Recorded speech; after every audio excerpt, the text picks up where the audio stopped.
Hi Virgos, this is Annette with Annette's Astrology Corner, and this is your September forecast. And sorry it's late, but I actually wasn't going to do one, and then I'm like, I don't even know how I can say in my dailies everything that's going to happen in a monthly. So, and I kind of want to give you a warning because there's a lot going down, especially in your particular sign. So let's talk about it and explore it. So your ruler goes retrograde this month, and that's actually a really big deal because, you know, it makes it hard when your ruler goes retrograde for you to communicate effectively and for you to, like, you are very regimented in your processes, and all the energy, absolutely all of it, is going into Virgo. So there's a lot of emphasis in setting up healthy work routines and mental well-being routines and physical well-being routines. But it's all in retrograde, and so I think you guys are going to have a challenge this month, but a challenge in a good way. So Venus goes direct in Leo in your 12th house. The 12th house is the darkest house. It's a psychological house. It's the house of your kind of undoing mentally. And so I really want to talk about that with you because when it does this, I think that you are going to, like, so you went back into your past and you discovered things in your past that you want, that you desire, that you idealized, but the past didn't actually meet your reality. And that's all this Neptunian energy. We just had a supermoon when I'm doing this particular reading. And so I think what you idealized, it wasn't actually the reality of the situation. That's difficult. That's painful. That's hard for you to face. And I think that you have a habit, actually, of mentally idealizing situations that actually aren't the way they are. And so for you, that's a reality check. And especially, I want to say, in areas of pleasure and love. And so for you, the challenge could be of seeking pleasure in something that isn't actually tangible. It's not actually a realistic point of view. So, for you, it's deciphering out why you idealize things, why you focus on them in a why the reality doesn't meet the fantasy in your world anyway. So for you, I think there's always a protection on you. There's always a holding on you. There's always you don't want to let go, truly let go of the control over your finances, control over your life, control over your regiments, control over everything. You don't want to let go. You hold on to it so tight that I think, for the most part, it actually doesn't make people relate to you or desire you or even want a relationship with somebody that is so controlled, so closed off, so idealistic in what they desire. So I just want you to be aware of that and be conscious of that. That the control that you have over everything is actually something that you strive for, but it's actually not what people value, I guess, tangibly, physically. What they desire is a partner that lets loose and lets them in and lets and holds their heart. So I think for you, the journey is for Venus going direct in Leo. I think for you, it has to do with the fact there's a past pain. A past absolutely terrible pain that you have endured. It was almost a backstabbing pain. It was an unexpected pain. And it makes you guarded and it makes you hoard yourself mentally and physically, your tangible goods, and it makes you too conservative. You know, Virgo is a conservative energy, but it makes you too conservative, and it makes you,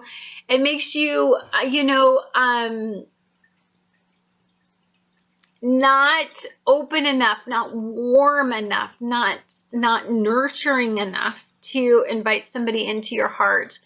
I definitely see that. I think that for many of you, you are wanting to conquer that. You're wanting to let go of some things that hold yourself to your past. I think you're wanting to look at new opportunity and invest in the actual outcome of that and validate the tangibility of it. But there's a need to release it. There's a need. You had idealized something. You had looked at it like it would come to fruition and it would be plentiful in your life. And I think at some point in love, it didn't work out for you. So you held on to tangible things that were something that you could actually control, manipulate, and work to your advantage. And of course, actually that didn't work out. So I think you're willing to leave that all behind. You're willing to set forth on a new journey. You're willing to look at the purpose on a broader perspective, on a higher ground, on a journey of will, spirit, soul, heart, broad perspectives. And you're willing to consider the light and the dark as equal. And not, you used to idealize all of these things very separately, but they didn't pay off. Stability, tangible, a good partner, with all of the right perspectives, it didn't actually pay off. So you're weighing all that. That's a lot to weigh on, and you feel very vulnerable, and you feel your wounds are out there for everybody to see. You're very protective of yourself. You have so much to give, but there's a hesitation, and there's a need for just the basics at this point to be met. But there is a hold on you to actually receive everything you want. So there's a balance in that, and that's that 12th house work that I'm referring to. In your 12th house, on the 12th, you are working the 12th house, but that's in love. But on the 12th of September, you have a new moon solar eclipse in Virgo. This is in your first house. So for those of you that have birthdays on the 12th or the 13th, this is a big deal. Big deal. This is a new beginning. This is a new beginning that can set forth a new beginning for the entire year. This is a replenishing. This is a planting of a seed. So this essentially is, what do you want? What do you really, really, really desire outwardly to match inwardly? It is very hard for you to not want to people please, not want to be mutable, not want to understand everybody else's journey. It is very hard for you. You often let go of what you need to be fulfilled, what you need as a person to conquer all of your past woes, because you match others. You set aside yourself. So this is a need about tangibly hoarding, understanding what you spent some time in thought, and you understand what you need. And it's about seeking what you need, being confident enough to find what you need, that idealized impression, and actually thinking that you actually deserve it. Letting go of some of the past pain is the difficult part. Letting go of that shackle to the past, of that the thing that took your confidence away, and that need to want to flourish. And there's definitely some inner work that you need to do. 12th house, absolutely related. So you can set forth and generate. Look, you have all this gorgeous energy. Jupiter is in here trying to expand you in your first house. So it's trying to get what you outwardly want to match what you inwardly want. And that's a difficult thing, because what we appear to want, especially when you're a mutable energy, what you appear to desire is based on who you're with. It's based on that person that you desire. It's not based on what you internally want. So what your dichotomy is, what your absolute purpose is this year, when Jupiter is in your sign, is to match what you want with what you outwardly project, what you outwardly let people know that you desire. You've went through this past pain, you've suffered, you've endured, and now you're willing to get what you want. But to get what you outwardly want, you have to break some routines in what you project to people that you're okay with. So stop being so effing mutable, is what I gotta say to you. And I know that's really difficult, but I love this. This is what I love. So you have, on the 17th, you have Mercury in retrograde going into Libra in your second house. So I want you to place enough value on what you want, what you desire, what you outwardly project, right? For you to get what you want inevitably, right? So there has to be a balance. And for you, that balance is going to come into, Saturn's going to help all that out. So Saturn's going to move into Sagittarius on the 17th, and that's going to be in your 4th house. So for you, you just want a stable foundation. It is very, very, very ultimately important that you get what you want, but you have to leave some things behind. You have to let go of some past pain. And this is significant pain. This is ultimate pain. Sorry, I had to move my butt around because it's getting numb. I was sitting here for a while before I go to work.